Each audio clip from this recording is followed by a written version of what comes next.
Quick warning before we get into this video, I have a lisp right now. I'm sorry in advance. When I hear the word Gambiliosila, I think of like a ballerina of some kind. I don't know if that's just me, it's just kind of what it sounds like, but no, that is actually the scientific name for the blunt-nosed leopard lizard. This particular lizard is an endangered species found mostly in California at this point and in some regions of Nevada. Found primarily in like San Joaquin Valley and the surrounding valleys and foothills. More specifically, they inherit the arid grasslands, desert washes, and sagebush flats of California.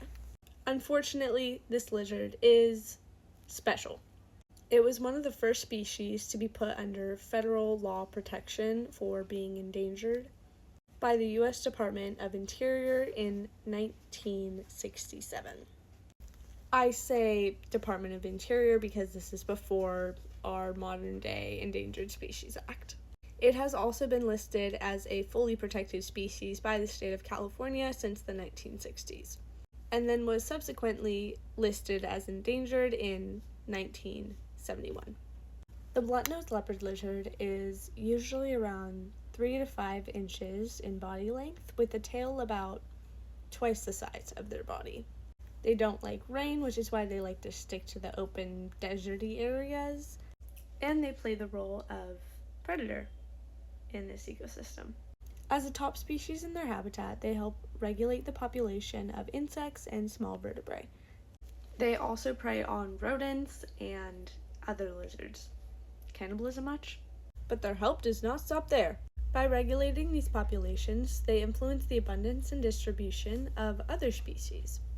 They play a very crucial role in maintaining the ecological balance of their ecosystem. But as if that wasn't enough, this guy helps out in other ways too.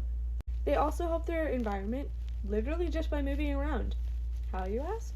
Let me tell you. As they waddle along the ground, they're disrupting the dirt in the ground that they're walking on as they're going, which in turn helps promote the growth of certain plant species by dispersing their seeds and breaking up that hard-packed ground for the seeds to take root in.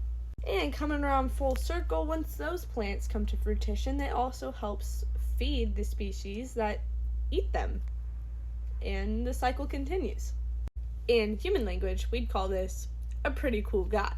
But in animal language, we call him a keystone species. Unfortunately, he doesn't have many friends because he is a carnivorous predator. However, unlike the human world, even predators can have symbiotic relationships. Symbiotic relationships. By regulating insect populations, they indirectly prevent the overgrazing of plants in the area by those said insects. Pretty cool if you ask me. They're like the superheroes of their little lizard land. But now we get to the sad part. Over time, their habitat has been heavily impacted by human activity. The main impact being land conversion for agriculture and development. Due to us repurposing so much of their land for our own benefits, they now have to deal with fragmentation and so much habitat damage and loss. Fragmentation, if you don't know, is when they get separated into like little colonies and sections of land that are not connecting. It's like having a landline, but your mom cut the cord because she grounded you and then you still tried to use the phone. And she's just like so upset that she just cuts the cord. No more. Due to all this and climate change on top of it, they face a serious threat of extinction. And while there is no like expected date for it, if these issues persist for much longer, it will become a pretty inevitable fact. Because another thing, due to the fragmentation, they're having genetic issues because there's no new people around in their circle. They're stuck in their little tiny circle and it gets a little bit Alabama out there, you know? What I'm saying is that at this point, conservation efforts are critical to stabilizing their population and bringing them back from the brink. But what can these conservation efforts look like? A few general ways are, of course, habitat restoration, establishing protected areas, and creating corridors to connect the isolated colonies. And then, of course, continuous monitorization and adaptation of these conservation strategies to adjust and reroute how we need to go to help them. I just dropped my phone on my other wrist, that hurt. But anyway, I made a little step-by-step thing for you guys. So, without further ado, step 1, strengthen legal protections. 2, expand and restore habitat. 3, promote suitable land use practices. 4, enhance research and monitoring. 5, raise public awareness and involve communities.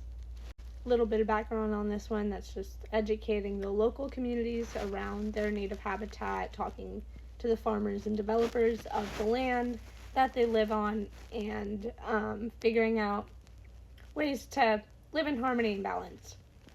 Ran out of fingers, so we're starting back at this one. 6, secure long-term funding, because money is the solution to everything.